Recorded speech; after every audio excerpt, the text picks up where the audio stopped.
मुजफ्फरनगर से खबर सामने आ रही है। सपा सांसद हरेंद्र मलिक का बड़ा बयान सामने आया है। पश्चिमी यूपी को अलग राज्य बनाने की मांग पर यह बयान उन्होंने दिया है और कहा है कि अगर पश्चिमी यूपी अलग राज्य बनता है तो मैं सीएम बन जाऊंगा। उन्होंने सीएम बनने की इच्छा जाहिर की है। ये मांग पुरानी है। हरेंद्र मलिक ने यह कहा कि ये जो मांग की जा रही है ये मांग आज की नहीं है, बल्कि ये मांग बहुत ही पुरानी है। केंद्र और राज्य में बीजेपी की सरकार है, प्रस्ताव भेज दे अलग राज्य बनने का।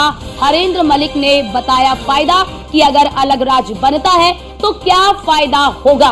मैं सीएम बन जाऊंगा। हरेंद्र मलिक ये कह रहे हैं कि अगर अलग राज्य पश्चिमी यूपी बनता है तो मैं सीएम बन जाऊंगा। पूर्व सांसद संजीव बालियान ने की है अलग राज्य बनाने की मांग।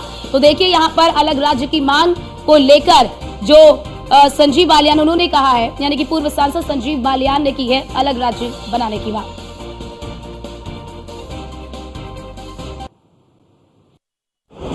पहले से करते रहे। मेरा आदरणीय संजीव बालियान जी से अनुरोध है कि अगर वो चाहते हैं तो सीनियर लीडर है वो, जिसका मतलब उनकी पार्टी चाहती होगी, उसका तरीका वो बेहतर जानते हैं। एक प्रस्ताव प्रदेश सरकार से भिजवा दें, वहाँ भी उनकी सरकार है, केंद्र सरकार उसे स्वीकार कर ले, बन गया। इसमें क्या एटीट्यूड है, मैं चीफ मिनिस्टर बन जाऊँगा, होगा ना। तो बहुत पुरानी मांग है, पहले से करते रहे। मेरा आदरणीय संजीव बालियान जी से अनुरोध है कि अगर वो चाहते हैं तो सीनियर लीडर है वो, जिसका मतलब उनकी पार्टी चाहती होगी, उसका तरीका वो बेहतर जानते हैं। एक प्रस्ताव प्रदेश सरकार से भिजवा दें, वहाँ भी उनकी सरकार है, केंद्र सरकार उसे स्वीकार कर ले, बन गया।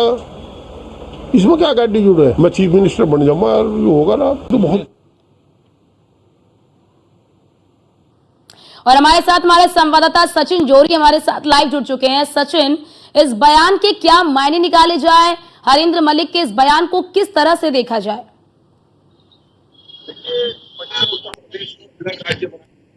तेजी पकड़ती जा रही है, लगातार ये मांग बनती जा रही है। जो मुजफ्फरनगर के सांसद थे, केंद्रीय पूर्व मंत्री थे डॉक्टर संजीव बालियान, उन्होंने कई बार इस मांग को उठा चुके हैं और अब मुजफ्फरनगर के सांसद हरेंद्र मलिक भी उनके सुर में सुर मिलाते नजर आ रहे हैं और कह रहे हैं कि अगर पश्चिमी उत्तर प्रदेश अलग राज्य बनता है तो मैं यहाँ का मुख्यमंत्री बन जाऊंगा।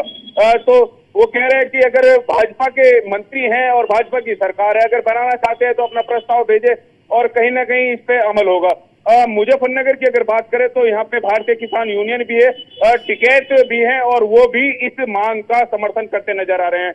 अभी 2 दिन पहले हमने उनसे बात की थी, उन्होंने कहा थी कि उत्तर प्रदेश वो एक बहुत बड़ा राज्य है और इसके 4 हिस्से होने चाहिए, कम से कम जब ही विकास हो पाएगा। जी हरेंद्र, क्या इस माफ करिए सचिन, जरा इस ये भी बताइए कि क्या हम हरेंद्र मलिक के बयान को इस तरह से भी देख सकते हैं कि क्या या तो उनके इस बयान के पीछे ये भी वजह हो सकती है कि अपने आप को एक तो पहले वो बहुत मजबूत स्थिति में मान रहे हैं, या फिर दूसरा ये कि अपने आप को एक बहुत ही लोकप्रिय चेहरा हरेंद्र मलिक मान रहे हैं पश्चिमी यूपी में?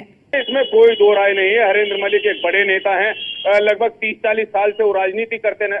हर संसद में, हर राज्यसभा में, सभी जगह जा चुके हैं। उनके बेटे भी यहाँ पर विधायक है, मजबूत स्थिति में। समाजवादी पार्टी के राष्ट्रीय महासचिव हैं, कांग्रेस में जब तक रहे, एक मजबूत स्थिति में है, तो मजबूत नेता है और अपने आप को मजबूत मान के चल रहा है, क्योंकि संजीव बालियान को हरा चुके। संजीव बालियान भी एक मजबूत नेता थे, वो अजीत सिंह को हरा चुके थे। तो इसमें कोई दो राय नहीं है कि हरेंद्र मलिक एक मजबूत नेता हैं। बिल्कुल। और सचिन, एक बार फिर से जो ये अलग राज्य बनाने की जो मांग उठी है वो किस ओर संकेत कर रहा है? क्योंकि देखिए अब आरएलडी जो है वो भी एनडीए का हिस्सा बन गई है। अब ऐसे में क्या लगता है कि ये मांग आने वाले समय में क्या और तेज होगी? तेज ही होगी और इसका असर देखने को मिल रहा है। जैसे पहले भाजपा के मंत्री ने ये मांग उठाई, उसके बाद सपा सांसद भी ये मांग उठाने उसी में सुर मिलाते नजर आ रहे हैं। भारतीय किसान यूनियन का एक बड़ा वर्चस्व है, क्योंकि किसानों का बड़ा संगठन है, उन्होंने भी इसमें समर्थन जताया है और कहा है कि ये मांग होनी चाहिए और विकास तभी होगा। तो लगातार ये मांग बढ़ती जा रही है और आने वाले समय में ये मांग पुरजोर तरीके से आगे ही बढ़ेगी। ठीक है, बहुत शुक्रिया आपका सचिन हमारे साथ जुड़ने के लिए और महत्वपूर्ण जानकारी हमारे दर्शकों तक साझा करने के लिए।